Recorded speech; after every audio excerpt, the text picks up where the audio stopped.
सारण की धरती विद्वानों, मनीषियों और संतों की धरती है।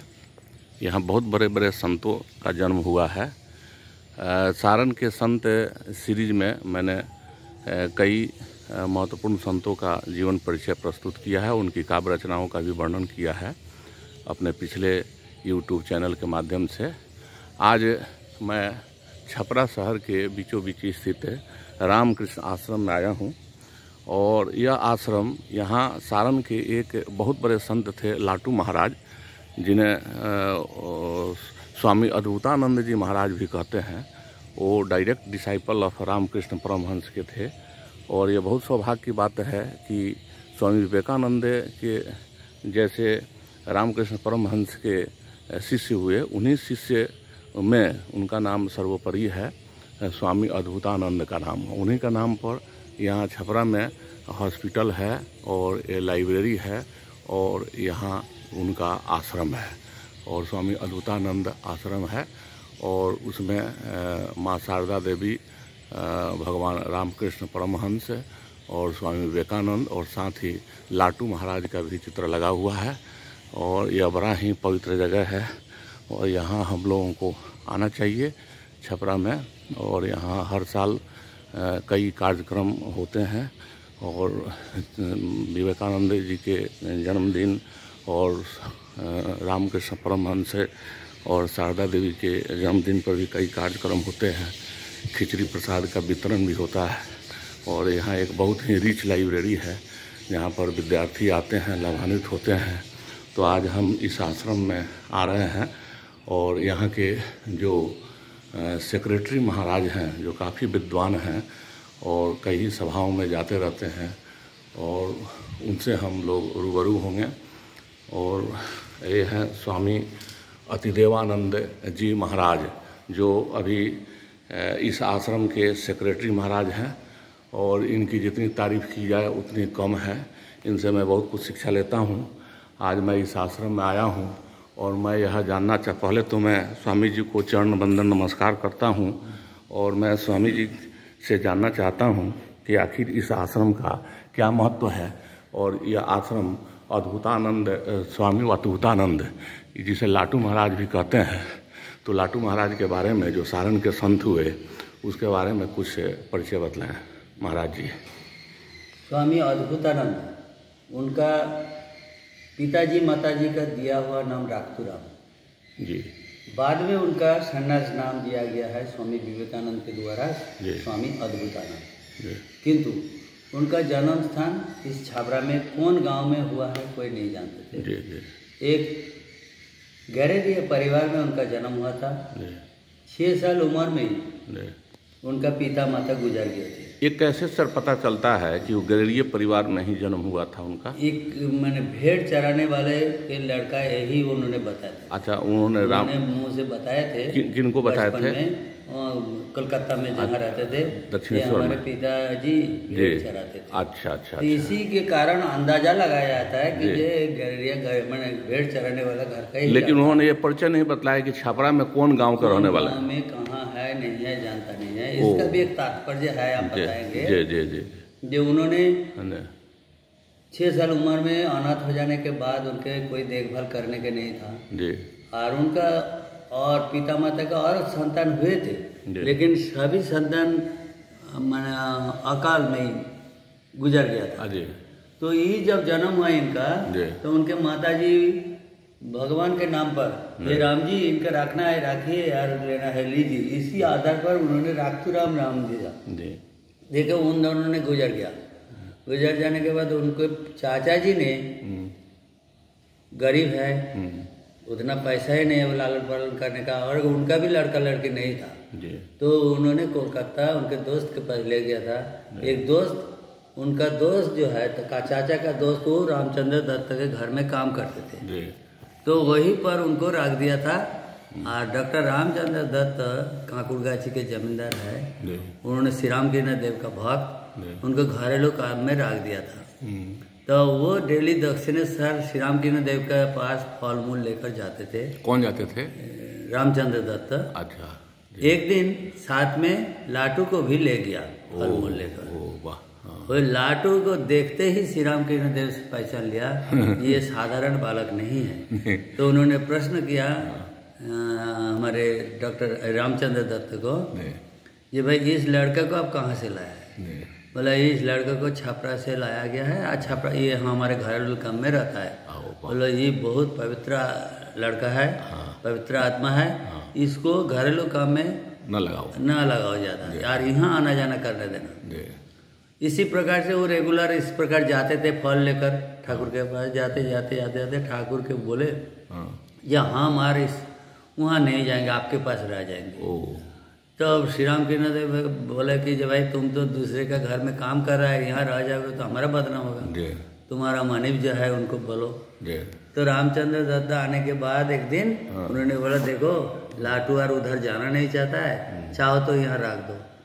तो गुरु के आदेश तो उन्होंने उनको वहाँ पर रख दिया। इसी पर दक्षिणेश्वर में रह के श्री राम कृष्ण देव के पास शिक्षा दीक्षा जो सब कुछ सीख के बाद में संन्यास लिया। और संन्यास लेने के समय श्री राम के स्वामी विवेकानंद जी ने उनका नाम दिया है स्वामी अद्भुतानंद। अद्भुतानंद मीन्स स्वामी जी ने बार बार बोलते थे Latu Maharaj is the miracle of Shri Ram Krishna Dev, एक मिराकल है जो एक अनपढ़ साधारण गांव के लड़के होते हुए भी इस प्रकार स्पिरिचुअलिटी गेन कर सकता है। हम लोगों को उन्होंने अपने बताया जो हम लोगों को तो पढ़ने का साधन है, हम लोगों को ज्ञान है, विज्ञान है, सब कुछ है, हम लोग पढ़ समय बिता सकता है, लेकिन उसका और कुछ नहीं, एक मात्र साधन भजन ध्यान धारणा लेकर ही रहना है। तो एक अद्भुत है, इसीलिए उनका नाम दिया गया था अद्भुतानंद। अच्छा महाराज जी, स्वामी अद्भुतानंद जी का मैंने संबंध बनारस से भी माना जाता है कुछ, मैंने जिसकी बनारस में भी उनका जीवन कुछ भी था, उसके बारे में कुछ बताएं। ये भी बताता है जब रामकृष्ण संघ तैयार हो गया है, जब उनको कोलकाता में मन नहीं लग रहा था तो उन्होंने बनारस आ गया था। बनारस से गंगा के किनारे उन्होंने साधन भजन करते थे और एक कहीं कुटिया में रहते थे। उसके बाद जब रामकृष्ण मिशन अद्वैत आश्रम हुआ है वहाँ पर भी आके रहते थे, उनको खाली खाना खाते थे और साधन भजन में लेके रहते थे। तो उनका अंतिम इच्छा, उनका एक सेवक भी दिया गया था, एक सेवक को बताया था देखो स्वामी जी का इतना सुंदर आदर्श जीव सेवा शिव सेवा और श्री राम कृष्ण देव सर्वधर्म समन्वय का जो आदर्श, ये अगर हमारा देश में भी प्रचार प्रसार होता तो बहुत अच्छा होता। अच्छा, उनका मुख्य माने शिक्षा क्या है, माने उनका क्या योगदान है? उनका मुख्य भूमिका है कि विदाउट एनी एजुकेशन, विदाउट लिखाई पढ़ाई, शास्त्र बिना पढ़ के भी शास्त्र को कैसे हो जाए।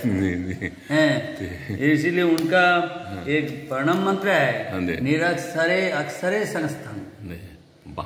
निरक्षर व्यक्ति भी अक्षर महापुरुष को कैसे जान सकता है। इसीलिए स्पिरिचुअलिटी के लिए उनको जीवन पढ़ेंगे तो एक आध्यात्मिक जीवन के लिए आपका कोनो क्वालिफिकेशन कोनो अक्षर परिचय भी नहीं होने से भी हो सकता है। यही मेन आदर्श है। जैसे हमारे यहाँ भी बाबा स्वामी जी, हमारे यहाँ संत कवि लक्ष्मी सखी हुए तो उन्होंने देखे लिखा है कि यातना जे पढ़ली से अंग्रेजी या फरसिया तो काहे ना कोयली से आत्मदरसिया। तुम्हारे इतना अंग्रेजी फारसी पढ़ने से एमए पीएचडी करने से क्या फायदा हुआ जब तुमने अपना आत्मदर्शन नहीं किया। तो मुझे लगता है लाटू महाराज ने वो आत्मदर्शन जो किया था और इस तरह जो है भक्ति के द्वारा वो इतने सिद्धि को प्राप्त किया। अच्छा महाराज जी, यहाँ पर उनके माने मेमोरी में उनकी याद में ये जो आश्रम बना हुआ तो यहाँ क्या क्या सुविधाएं आप देते हैं? और उन्हीं के आशीर्वाद से रामकृष्ण मिशन छापरा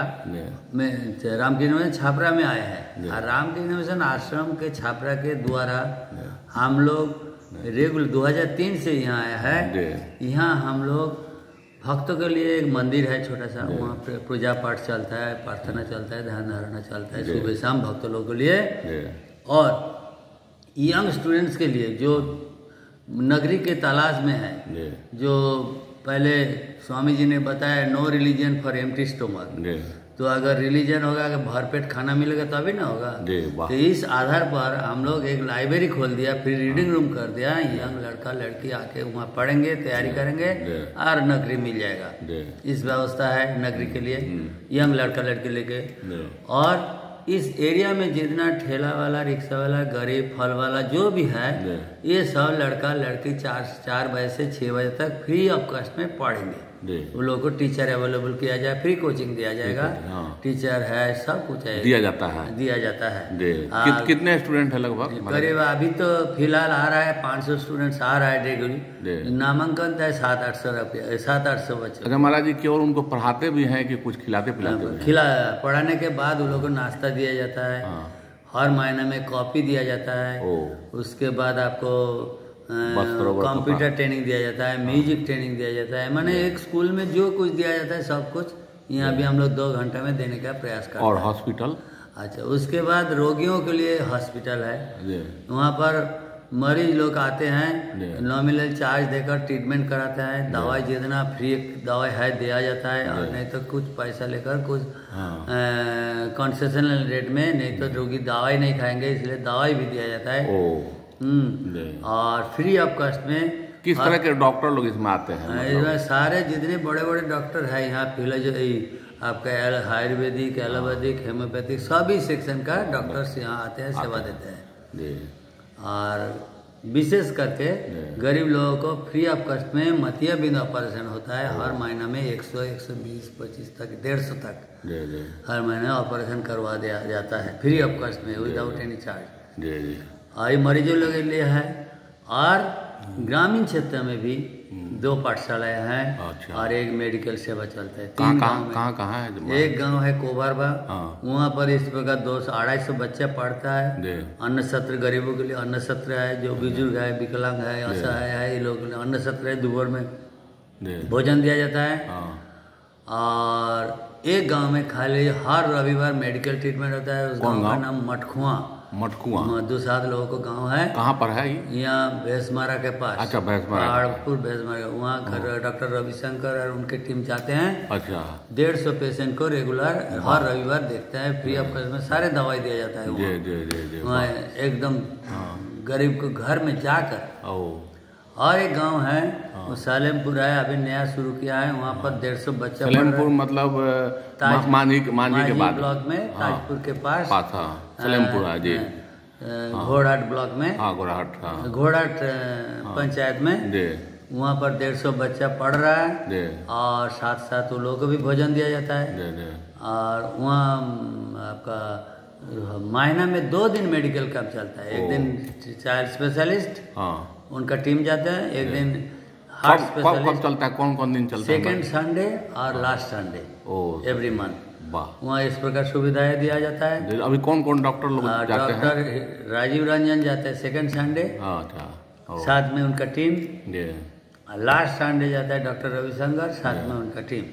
इस प्रकार से सेवा किया जा रहा है। उसके बाद और सेवाएं हैं, जैसे कंबल वितरण है विंटर में, साड़ी वितरण है गरीबों को, उसके बाद लुंगी वितरण है। इस प्रकार विभिन्न जब जहाँ मिलता है हम लोग सेवा करते रहता है। रिलीफ वर्क करता है। जैसे कोरोना काल में हम लोग तो पूरा रिलीफ किया गांव में जाके।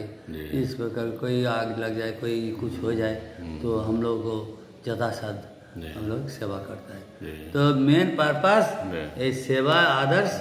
और स्वामी अद्भुतानंद जो एक एग्जाम्पल दिया है सोसाइटी को, जो साधारण जन्म से नहीं, कर्म से उनको विचार करो, कर्म से उनको विचार करो। जो कहाँ से कहाँ है, कहाँ से आया है, नहीं कहाँ है वो देखो। चलिए महाराज जी, बहुत बहुत धन्यवाद महाराज जी। आप हैं स्वामी अतिदेवानंद जी महाराज जी, और जब से यहाँ पर आए हैं लगभग 8-9 वर्ष हो गया यहाँ पाए हुए महाराज जी को। और यहाँ पर काफ़ी जो है कई गतिविधियों में लगे रहते हैं और गांव-गांव में जाते हैं। मुझे बहुत सौभाग्य प्राप्त है इनके साथ रहने का। कई बार मैं इनके साथ कई मंच पर गया हूँ, और जाने के वक्त में हम लोग जब गाड़ी से जाते हैं तो महाराज जी से बहुत कुछ शिक्षाएं मिलती है, सुनने को मिलती है। मुझे बहुत परम आनंद आता है। तो एक बार प्रेम से बोलिए रामकृष्ण परमहंस बाबा की जय, स्वामी विवेकानंद की जय, माता शारदा देवी की जय, स्वामी अद्भुतानंद लाटू महाराज की जय।